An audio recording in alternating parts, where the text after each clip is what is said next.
চুলকানি না, এই যে আমি নেতা পাইলে প্রেম করতে যাইব, আমার এই যে আমার এই দোকানটা আমি দিছি, এখানে আইসে ছাত্রলীগের পোলাপাইন আইসি আমার দোকানে আড্ডা দিচ্ছে, আমি যাই নাই আড্ডা দিতে। ওকে, ছাত্রদল আসলে কি আপনি আশেপাশে সবাই, এই যে আমার যে আশেপাশে দোকানদার সেও জানে বা কিছু, যখন থেকে আমি দোকান দিচ্ছি ওরা আইসে এখানে আমার এখানে আড্ডা দিত, আর সেখানেই হচ্ছে আইসে আমারে পটায় মটায় আমারই প্রপোজ করা, আবার আমারই বাস না পুরো বাসের জারটা দিয়ে দাও। আপনার থেকে কি টাকা পয়সা হাতিয়ে নিছিল নাকি?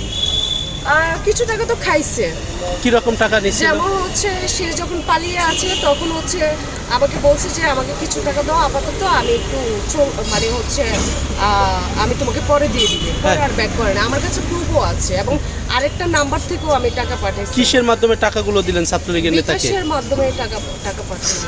এখন আপনি ছাত্র দলের ছেলে আইসা যদি আপনাকে আবার প্রস্তাব দেয় তাহলে কি আপনি কি হবে? আমি প্রেমের মধ্যে না, আমি দুই প্রেম করে আমার শিক্ষা হয়ে গেছে। কি আপনি কি ধোঁকা খাইলেন নাকি তো ছাত্রলীগের কাছে?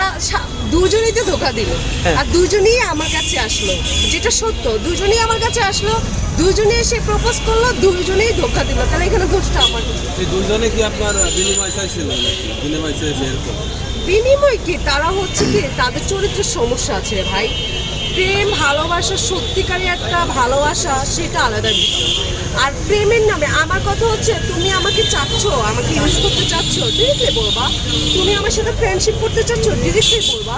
কিন্তু তুমি প্রেমের দিয়ে প্রলোভন দিয়ে তুমি একটা মেয়ের সাথে বিয়ে প্রলোভন, প্রেম ভালোবাসা করবে, বিয়ে করবে, এমন প্রলোভন দেখিয়ে তার সাথে এই ধরনের দুই নম্বরই করা বা তার সাথে বেড়ে যাওয়া, এটা কি কোনো পুরুষ মানুষের মানে উচিত কিনা আমার প্রশ্ন। আচ্ছা শোনো, লাভলি কি সংসার জীবনে পার আসবেন বা ঘর সংসার করবেন? আমার কোনো এসবের দিকে এখন কোনো পরিকল্পনা নাই ভবিষ্যতে?